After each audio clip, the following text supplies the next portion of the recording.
Olá, seja muito bem-vindo, muito bem-vinda a mais um vídeo do canal Bíblia Diz. Eu sou Fernando Campos e hoje nós vamos estar falando sobre a homilética e a sua importância na pregação do Evangelho e na comunicação eficaz com a igreja. E eu gostaria de convidar você para assistir a mais este vídeo.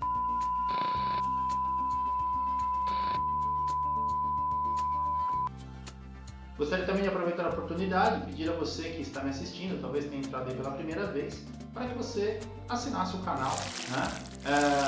Também, se gostar do material, daquilo que nós estamos mostrando aqui, para que você deixasse aí aquele like que ajuda, que fortalece aí o canal, que faz com que o YouTube perceba, né, que estamos no caminho certo e essa mensagem, né, possa chegar a um maior número de pessoas.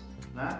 E também, se você quiser, pode deixar aí ativas as notificações no sininho, para que quando a gente publicar um material novo, você possa estar recebendo aí o aviso do próprio YouTube e assim você não perde nada daquilo que nós estamos postando regularmente aí no canal, tá bom? Deus te abençoe. Falando a respeito, o que é homilética, né? Um nome esquisito, né? Um nome que para nós assim talvez até seja incomum, né? Para a maioria das pessoas, né? Exceto aqueles que estejam familiarizados com esses termos, vamos dizer assim, um pouco mais técnicos da área da teologia, né? Então ele é um ramo da teologia prática, né? Homilética, que segundo Heifler, né? Estuda a ciência, a arte e a técnica de analisar, estruturar e entregar a mensagem do Evangelho.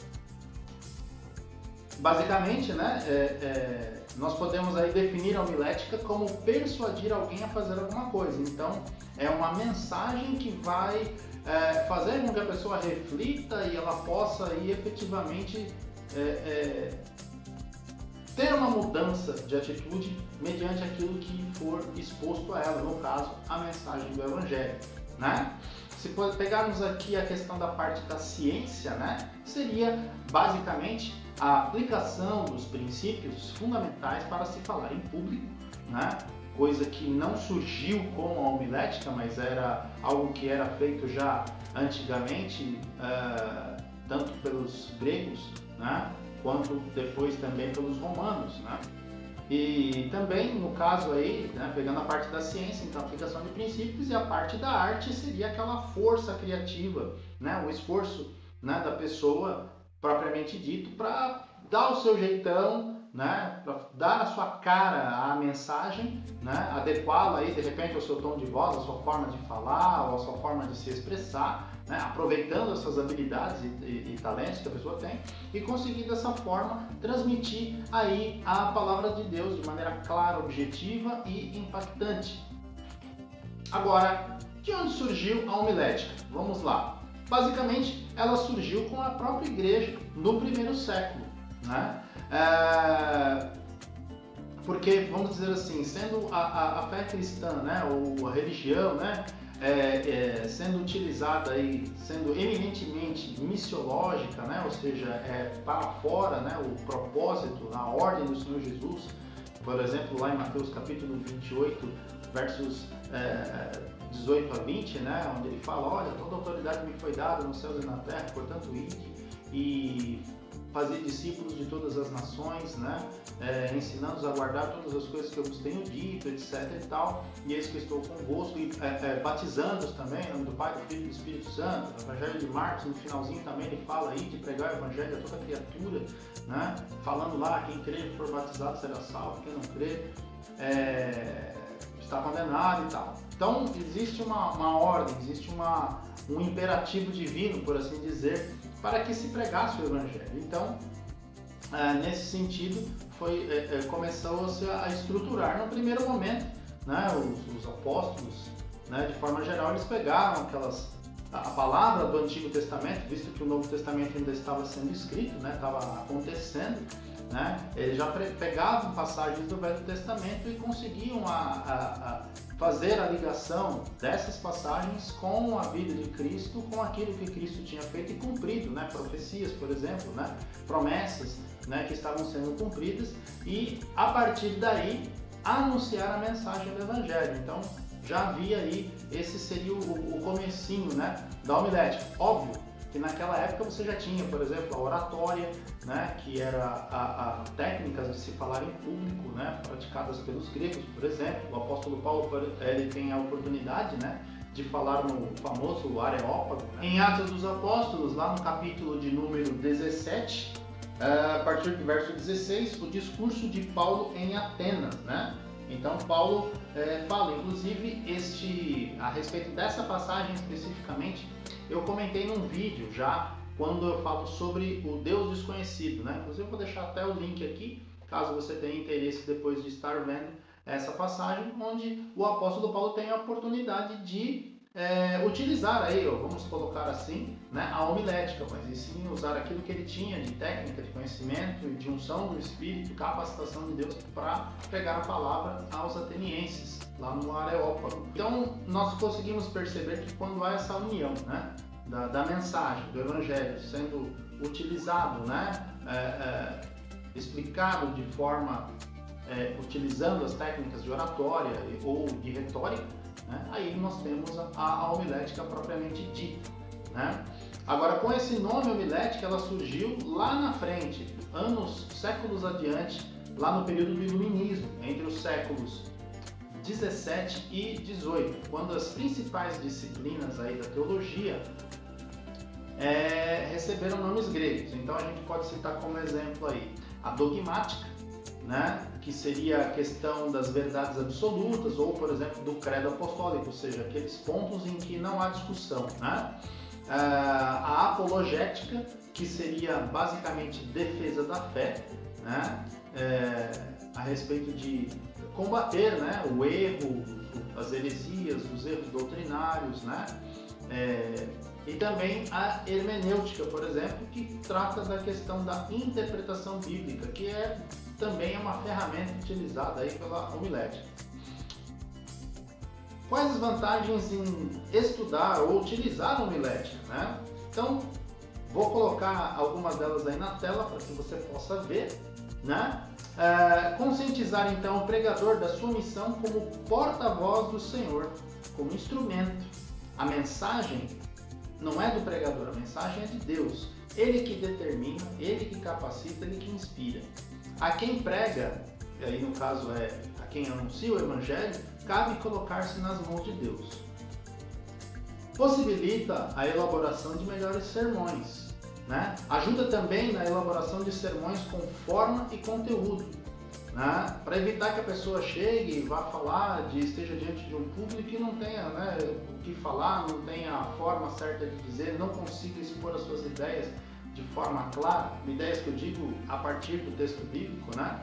Facilita aí um melhor desempenho no púlpito, utiliza, né, outras disciplinas como apoio, como por exemplo a exegese, né, a hermenêutica, que nós comentamos aí, que é a questão da interpretação bíblica, a filosofia, também a antropologia, a psicologia e, obviamente, a língua portuguesa, né, que é necessário que você fale e as pessoas consigam te compreender, né? Falando um pouquinho aí a respeito do preparo do sermão, né? Embora existam aí diferentes tipos de sermão, todos eles possuem alguns elementos em comum. E são eles aí. O título é o nome do sermão, ou seja, geralmente todo sermão a pessoa fala, vou falar sobre tal coisa, o tema de hoje vamos falar é este, né? O texto, todo sermão ele vai ter um texto base, né? É a porção bíblica que é tomada aí como base para que o sermão seja exposto. Pode ser uma palavra, pode ser um versículo, pode ser mais de um, né? Por vezes pode ser até, se for o caso, ler um capítulo. Se você pegar, por exemplo, Salmo 117, você consegue ler ele todo, né? Porque são 2 versículos, né? Introdução, né? Então aí parte a parte via de regra, né?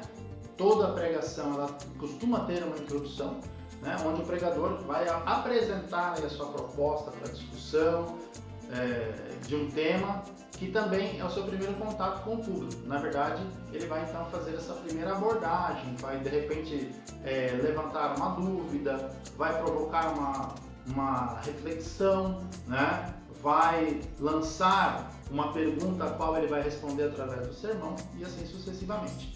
A tese é o ponto central, então, do sermão sobre o qual serão apresentados os argumentos. Então ele vai começar a apresentar aí a sua tese, né? Argumento por argumento, para compor a sua ideia. Aí vem a fase da argumentação, que é a parte mais importante do sermão, na verdade. É nela que serão apresentadas aí, no caso, essas ideias que ele começou a colocar no início, na introdução, e as razões que comprovem aí a sua tese apresentada. Finalmente, depois de ter feito isso, ele vai para a conclusão, que é o desfecho do sermão, onde será feita uma breve recapitulação. É importante, às vezes a gente esquece de fazer isso, e destacar-se a verdade principal, né? Porque às vezes você fala de muitas coisas, aborda diversos assuntos, inclusive, mas você precisa centralizar, está focado em uma parte só, e você deve destacá-la, realçá-la aí na sua pregação. E também colocar uma aplicação prática para os ouvintes, que é uma parte muito importante da questão da pregação, né? Não adianta apenas você falar, mas você não colocar uma aplicação prática, né? E geralmente aí você vai instigá-los, né, a tomar uma decisão. Aí é o que a gente falou no começo, que é basicamente persuadir alguém a fazer alguma coisa. Por último, o apelo, né, que pode ser um convite prático para essa tomada de decisão, por exemplo, aceitar a Cristo, as pessoas virem à frente para se arrepender do pecado, as pessoas de repente aceitarem um apelo para se tornarem um missionário e assim sucessivamente. Tipos de sermão. Basicamente, nós temos 3 tipos, né? Eu poderia colocar de repente alguma outra coisa a mais, mas basicamente são 3 tipos. Primeiro tipo, sermão temático. Por exemplo, o primeiro tipo, né? Do texto a gente extrai o assunto e as divisões vão derivar do tema. Vamos pegar como exemplo aí João capítulo 3, verso 16, basicamente acho que um dos versículos mais conhecidos da Bíblia. Esse João, dos livros da Bíblia, é o livro mais lido, o capítulo mais lido basicamente é o 3 e o versículo mais lido é o 16. Então diz assim: porque Deus amou o mundo de tal maneira que deu o seu Filho unigênito, para que todo aquele que nele crê não pereça, mas tenha a vida eterna. Então, por exemplo, o sermão temático, eu quero falar sobre o maior amor do mundo, né? Então eu quero falar sobre o amor. Então eu leio esse versículo e posso usar outros versículos, por exemplo, para falar a respeito do amor de Deus, ou tentar exemplificar o amor de Deus com outras passagens bíblicas ou com outros exemplos que vão falar do mesmo assunto, da questão do amor.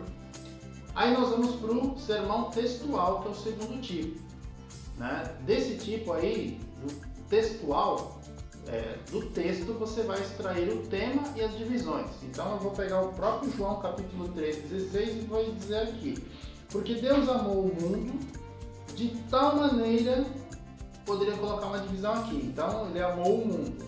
Legal. De tal maneira eu posso colocar como mais uma divisão, que deu seu Filho unigênito. Então, Deus amou o mundo de tal maneira que deu seu Filho unigênito. Cada parte aí comporia uma divisão do meu sermão, né?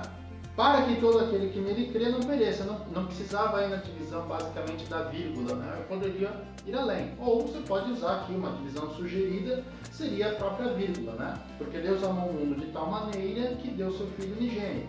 Vírgula, essa seria uma primeira divisão. Para que todo aquele que nele crê não pereça.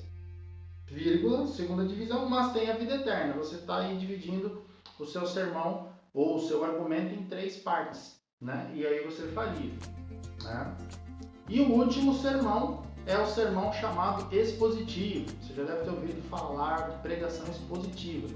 Esse daí é o mais difícil de preparar, dada aí a proposta de expor a passagem bíblica, geralmente dentro do seu contexto histórico, gramatical, literário, né? Onde você vai expor o texto.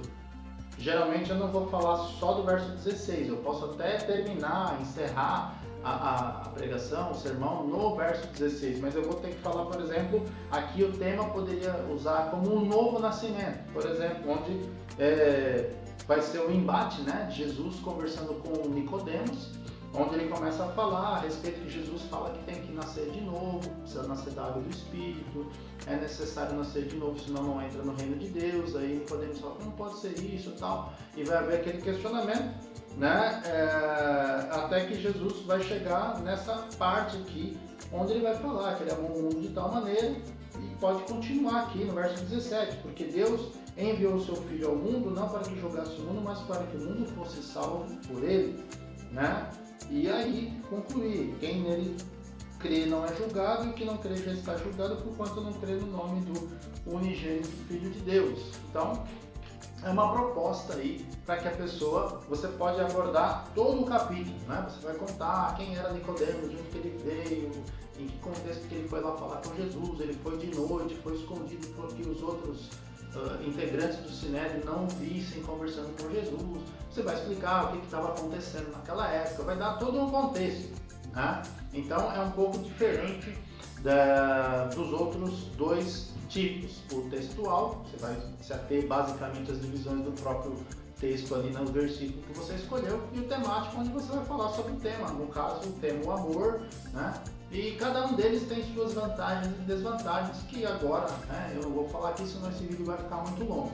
Bem, se você ficou interessado aí no que nós falamos, você falou, poxa, que legal, então dá para eu aprender a pregar? Sim, dá para você aprender a pregar, né? Dá para você adicionar aí, já que a gente falou, ciência, arte e técnica. Então é possível que você aprenda, né, a pregar, a anunciar a palavra de Deus de forma eficaz, de forma impactante. Então eu vou deixar aqui na descrição do vídeo algumas indicações sobre cursos, né, a respeito de homilética ou pregação, ou um curso de teologia, que dentro do curso de teologia, uma das disciplinas a ser abordadas é essa questão da pregação expositiva, caso alguém tenha interesse, né, em aprender mais a respeito deste tema. Tá bom? Então que Deus esteja te abençoando e espero vê-lo numa próxima oportunidade. Até mais!